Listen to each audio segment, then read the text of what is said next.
We all know that Notre Dame is tight end U in college football, but with that title comes high expectations and attention. But I think that this year's tight ends could actually be a secret weapon for the Irish offense. It's coming right up on Locked On Irish.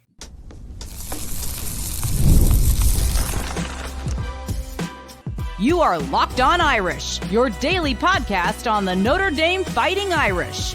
Part of the Locked On Podcast Network, your team every day. Hello and welcome to Locked On Irish, your daily Notre Dame podcast. And today is Thursday, July 18th. And thank you for getting your day started right here by making this your first listen of the day. My name is Tyler Wojciak, and I'm the host. I'm a Notre Dame alum and producer at Fox Sports. And this show is free and available on YouTube and wherever you get your podcasts. For those of you watching along on YouTube, please give this video a thumbs up and subscribe to the channel. Or if you prefer to not look at my face and just listen to the podcast instead, I totally understand why you would feel that way. But all I ask is that you rate the show 5 stars, leave a review, and subscribe on your preferred podcast platform. Today's episode is brought to you by FanDuel. Make every moment more. As playoffs wind down, the sports stop sporting like we want them to. But this summer, FanDuel is hooking up all customers with a boost or a bonus daily. That's right. There's something for everyone every day, all summer long. Visit FanDuel.com to get started. One last thing before we really get rolling here. This is the last call for mailbag questions this week. So if you've got one that you want answered on tomorrow's episode, you can submit yours in the YouTube comments or by tweeting the show account at Locked On Irish, or you can slide in the Instagram DMs at Locked On Irish Pod. All right, let's take a look at the Notre Dame tight ends heading into 2024. And as I said in the cold open, Notre Dame has established itself as tight end U in college football. Frankly, I don't even entertain the argument anymore with people who say that they're not. This is usually people who root for Iowa. Sometimes I'll get a Miami, Florida fan who says they're tight end U. No. Notre Dame is tight end U, and guys like Anthony Fasano, John Carlson, Kyle Rudolph, Tyler Eifert, Troy Nicholas, Durham Smythe, Cole Kmet, Tommy Tremble, Michael Mayer, and so many more set the bar extremely high, and now that has become the expectation for tight ends that come through Notre Dame. And with so many great players to play the position, the tight end has usually been the focal point of the Notre Dame offense, or at least the passing game, for a long time. But this year, thanks to a new offensive coordinator in Mike Denbrock, who likes to spread it out more, and what we believe will be a much improved wide receiver core, I believe some people are actually starting to forget how much talent is in that room and how the tight ends are going to be utilized this year. So I think that they are actually going to be a secret weapon for the Irish offense in 2024. The reason for this is not specific to one player. It's the collective. So let's take a look at that collective by looking at the depth chart. So the starter is clear and it's obvious. It's Mitchell Evans going into his senior season. His breakout season in 2023 was one of the biggest surprises on the entire team. Like, I remember talking about Mitchell Evans at this time last summer, and I thought, he'd be a pretty good player. He was basically Michael Mayer's backup for several years. He was in there a lot to run block, and then he'd even come in for the Mitchapalooza QB sneak play, but he was never really a factor in the passing game. He really got his first career catches in the Gator Bowl against South Carolina. So I thought, he'd be a solid player, but I wasn't looking at him as a guy who's really going to break out and have this huge year. I thought Holden Staes would end up having a better season. And at the beginning of the year, that looked like it was going to be true. Holden Staes had this huge game against NC State, and I think I kind of started to forget about Mitchell Evans. And then out of nowhere, he had this huge game against Ohio State, was making acrobatic catches. And from that point on, he was Sam Hartman's most consistent receiving target up until he got hurt against Pittsburgh. He finished last season with 29 receptions, 422 yards, and a touchdown in just 7 games before he tore his ACL. Of those 29 catches, 25 went for a first down or a touchdown, so he's really reliable. Came up huge on that last drive against Duke as well, had that big third down catch. And the defenses that Notre Dame faces this year are certainly going to have to account for Mitchell Evans when he's on the field. But even when they do, he's going to be a mismatch, particularly if you put a corner on him or even a safety, because they're just going to be so undersized compared to Mitchell Evans. So expectations are high for Mitchell Evans, but in terms of the tight ends being a secret weapon, he's obviously important, but I also think it's the guys behind him who are going to have a huge impact as well. In particular, Eli Ren. Eli Raren's development is key to this room.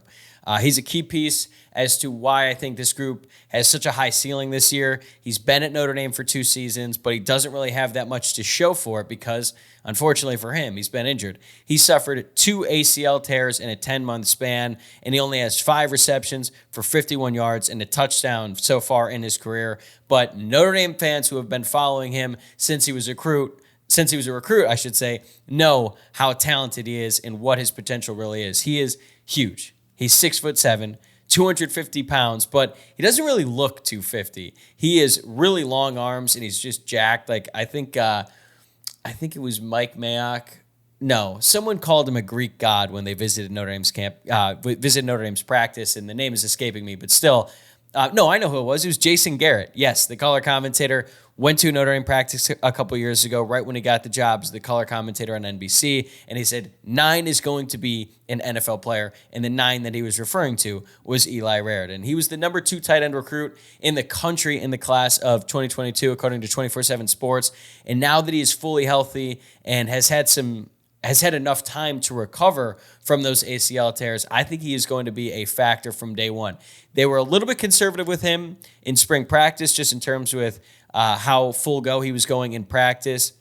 He wasn't really super active in the early portions of spring practice, but then he came out in the spring game, had a couple big catches on the first drive, and then scored a touchdown on a pass from Steve Angeli. I think he's going to be a big factor in the offense this year, particularly in the red zone. But then there's some guys behind him who could also have a big impact, like Cooper Flanagan.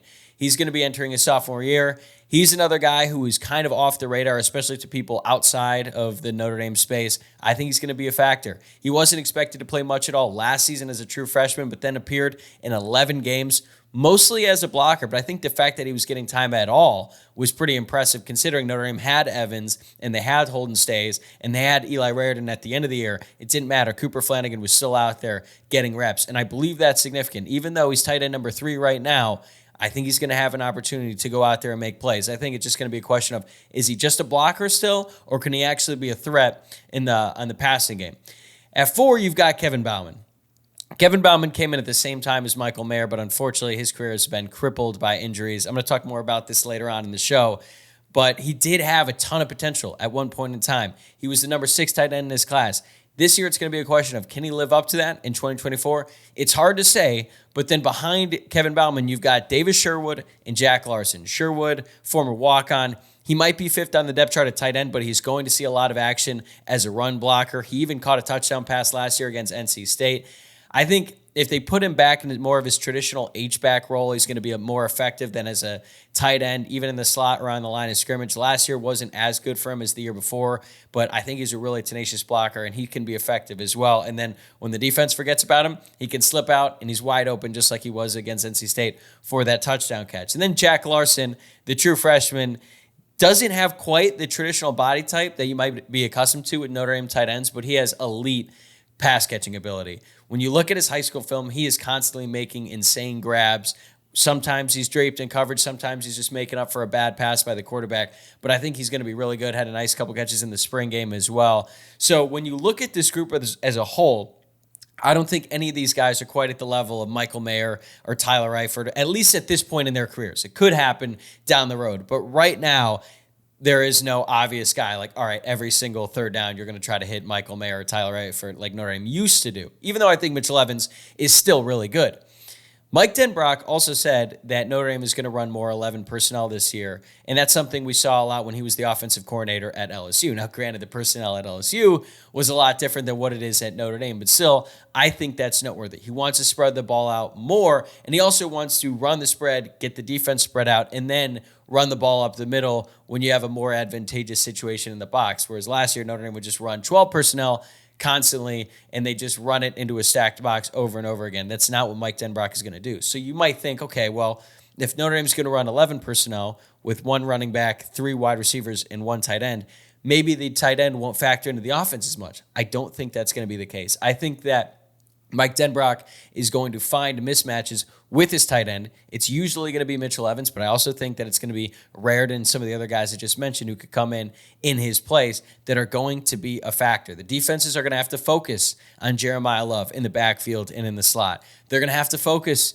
on Chris Mitchell going deep. They're going to have to keep an eye out on Jane Greathouse running around in the slot, or maybe Jordan Faison out there being super twitchy and elusive if he gets a linebacker or a safety lined up on him. Notre Dame has not had that sort of luxury at the skill positions in the past few years, but this year it should be a lot different.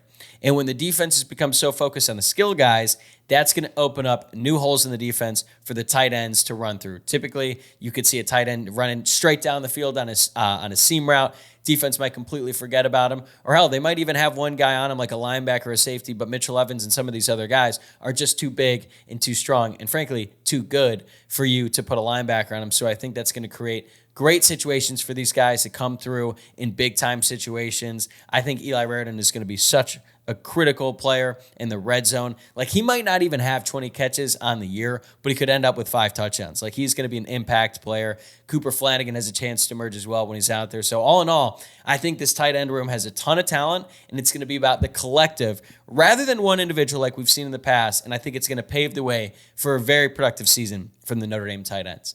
All right, all that being said, I do have one big concern about the tight ends going into 2024 that could really affect what they're capable of.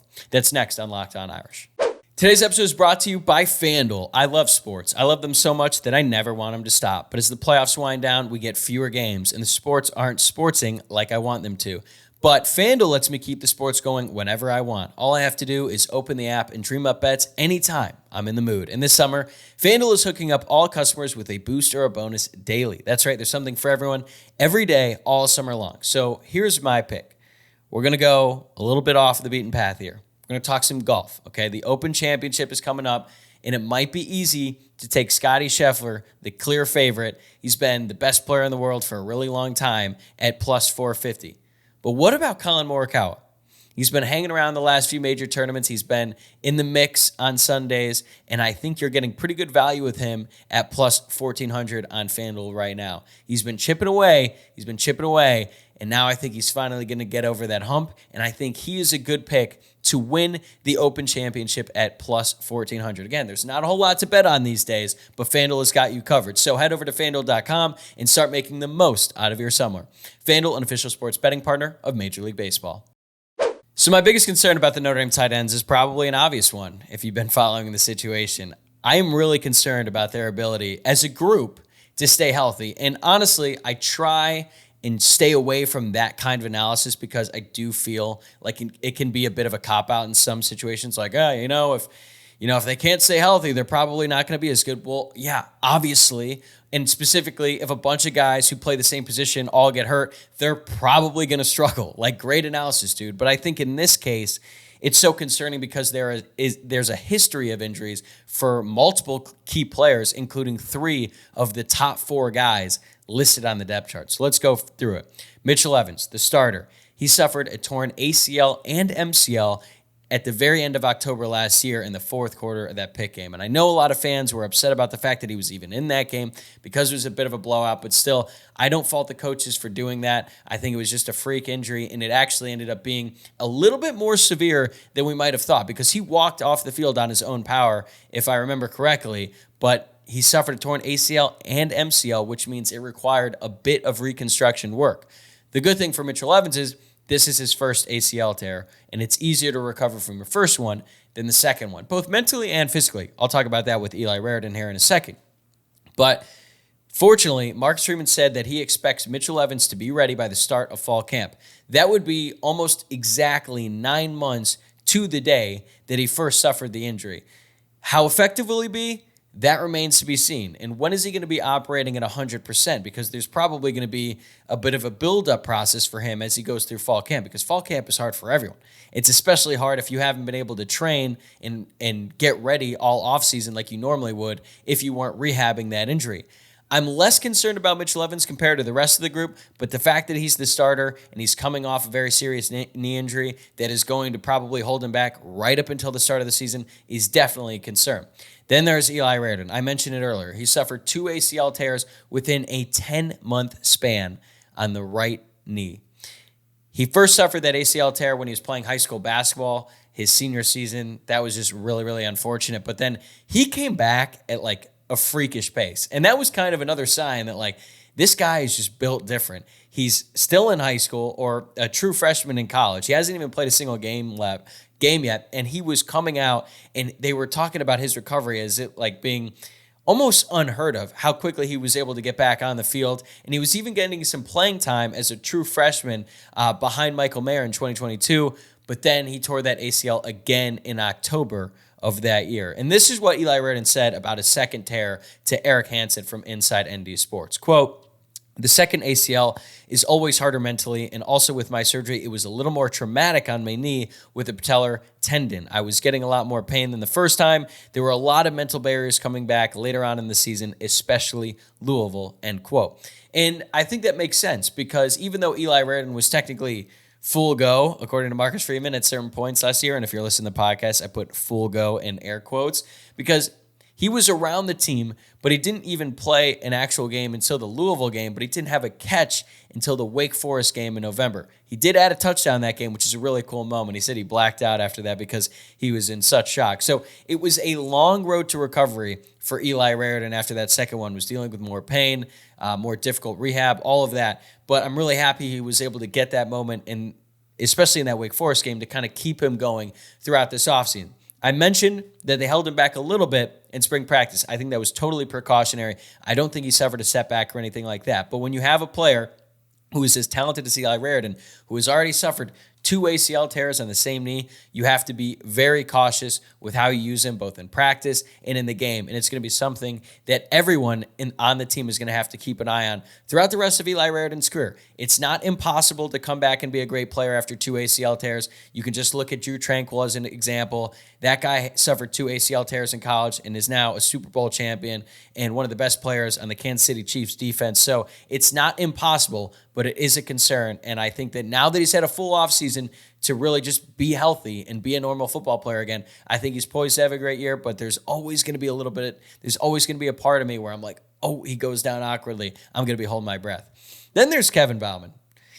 This poor guy, dude. Honestly, I feel so bad for him. He was the number 6 tight end in the class of 2020, according to the 24/7 Sports Composite. He and Michael Mayer were supposed to be a dynamic duo. This is his career timeline. Kevin Bauman played in 4 games as a true freshman in 2020, COVID year, freshman year, no big deal. Then he broke his fibula in the season opener against Florida State in 2021, but then he did come back and play in the last 4 games of the year, which I think is important because it shows that the coaching staff wanted to get him out there in some capacity. Then he had 3 catches for 3 first downs in the first couple of games of the 2022 season. Then he tore his ACL, I believe it was against Cal, and then he missed the rest of that season. Then he retore his ACL in August of 2023 and missed the entire season. So if you're keeping track, that is 1 broken fibula and 2 torn ACLs in a 3-year span. I feel genuinely awful for this guy. I hope he comes back. But even if he does come back, like, how much is he going to be able to produce? He's been playing college football for a long time, but really he spent that entire time rehabbing all these different injuries that he's had to face. Again, when he first started his career, there was a lot of hype around him, and they were like, hey, Michael Mayer is clearly the guy. He's going to be gone in 3 years, but keep an eye on Kevin Bauman. And when he was in, he was effective. 3 catches for 3 first downs in a couple games when he's not even the primary tight end. I think that's telling. But at this point, he is a key depth piece. He's 4th in the room, but it's really hard for me to have that high of expectations for him given the injury history that he's had. So even though Notre Dame has plenty of talent, they have a total of 5 ACL tears among 3 of their top 4 guys, plus that broken fibula. So that's a big concern.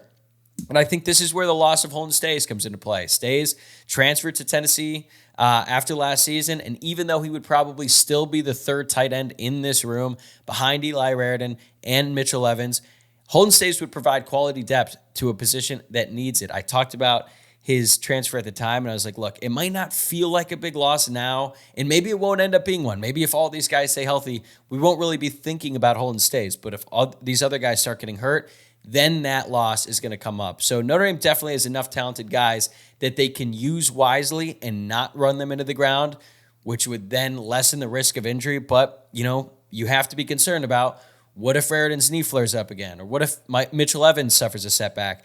Then you're putting more pressure on inexperienced guys or other players who are injury prone. And when this group is all healthy, they can be lethal, but they've rarely been fully healthy. And this can all happen at different points in time.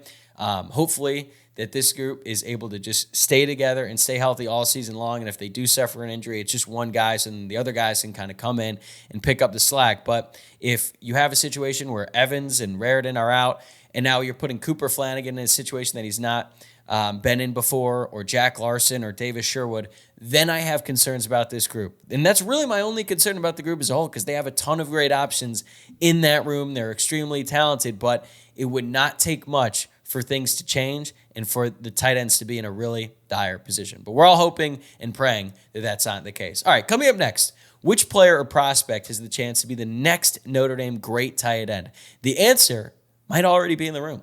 A couple months ago, I was asked who I think is going to be the next great tight end to come through Notre Dame in a mailbag. And at the time, I said it was going to be Eli Raritan, and I'm sticking to it. I still believe that Eli Raritan has a chance to be truly great and be up there at the top with guys like Michael Mayer and Eifert, because even though Notre Dame has had a bunch of great tight ends come through the program, I named them at the top of the show, I think there's like different tiers, and Rudolph, Eifert, and Mayer, they are at the top, and I think that Raritan could enter that as well. I think he has all the physical tools to be truly elite, someone who can live up to the type of player that Tyler Eifert was in his prime, because not only was Tyler Eifert great just as a tight end if he was lined up in the line of scrimmage or in the slot, there were multiple situations where he would just switch out and he'd be split out wide going up against a cornerback. And Tommy Reese, who was usually the guy who would throw it to him, would catch the ball, turn, throw a jump ball up to him. Eifert would come down and make the play. And he was the go-to guy on that undefeated team in 2012. And I think that when you look at their body types and their abilities, Eli Raritan is most like Tyler Eifert in a way that Mitchell Evans probably isn't, even though I think that Mitchell Evans is going to be really, really good for Notre Dame.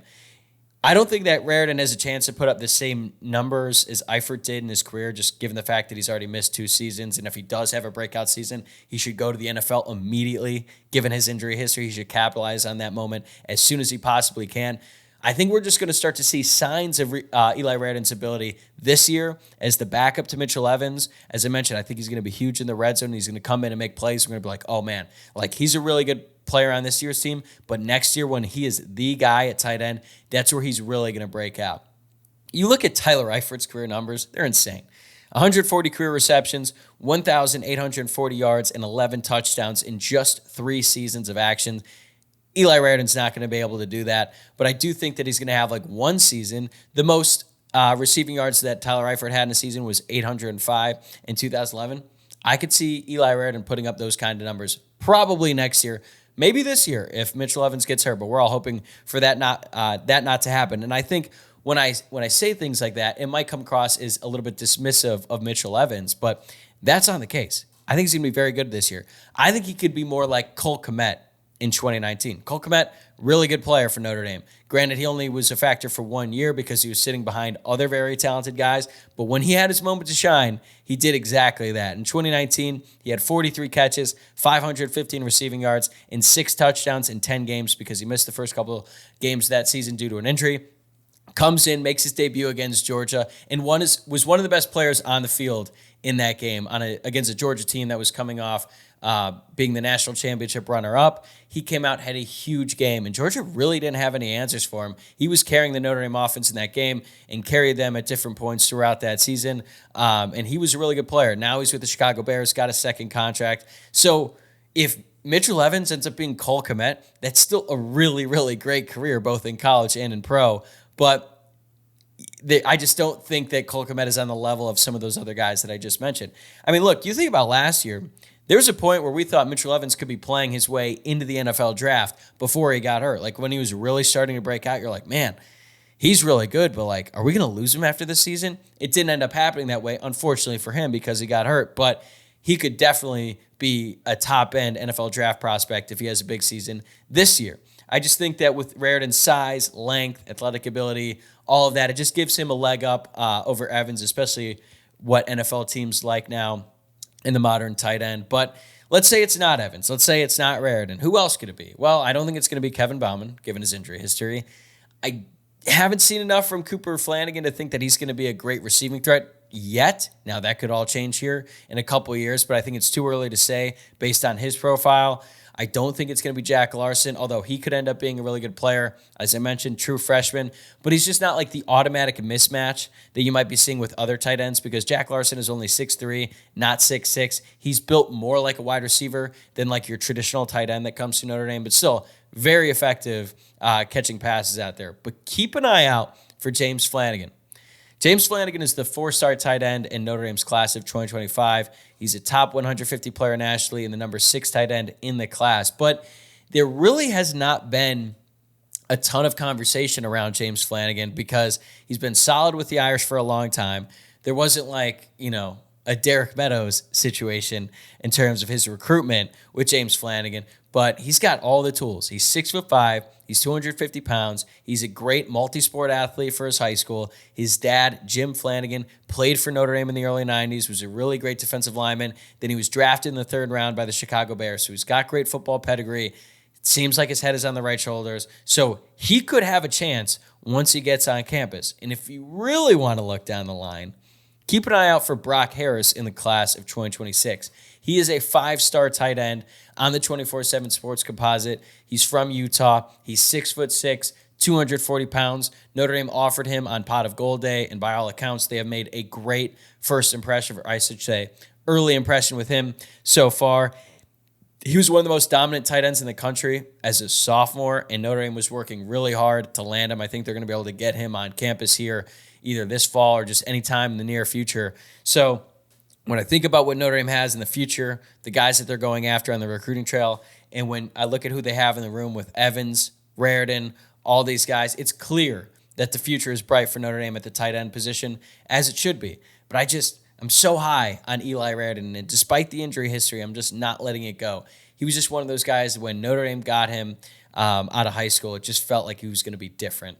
The fact that he was from Iowa too and then chose Notre Dame over Iowa, who also claims to be tight end U, his in-state school, that did make me like him a little bit more. I just think that he is poised to be such a great player for the Irish, and we're really going to start to see signs of that this year, and we're all going to be excited about what the future is for Eli Raridan. And if he's able to do that, if Mitchell Evans and Eli Raridan combine for a great season this year, it's going to bode really well for Notre Dame on the recruiting trail in the future, just like it did with Michael Mayer. Like, as Notre Dame continues to produce at the tight end position, it is going to impact the future of the Notre Dame offense, and I think this year is going to be a big year for that. Mike Denbrock is coming in.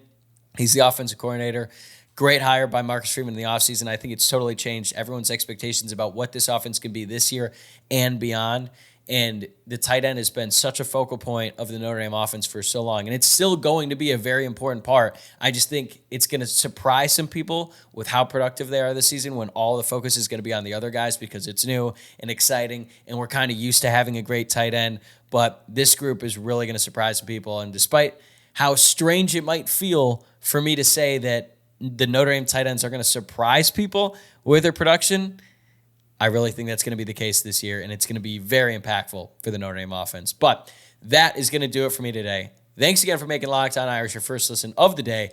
I'm going to be back tomorrow morning with another Friday mailbag, so get your questions in if you got them. Reminder, you can send them in the YouTube comments or on Twitter or on Instagram. The Twitter account is @LockedOnIrish. Instagram is @LockedOnIrishPod. Also, please subscribe. If you have not already, you can do it on YouTube or wherever you're listening to the podcast. I'll see you guys tomorrow. Same time, same place.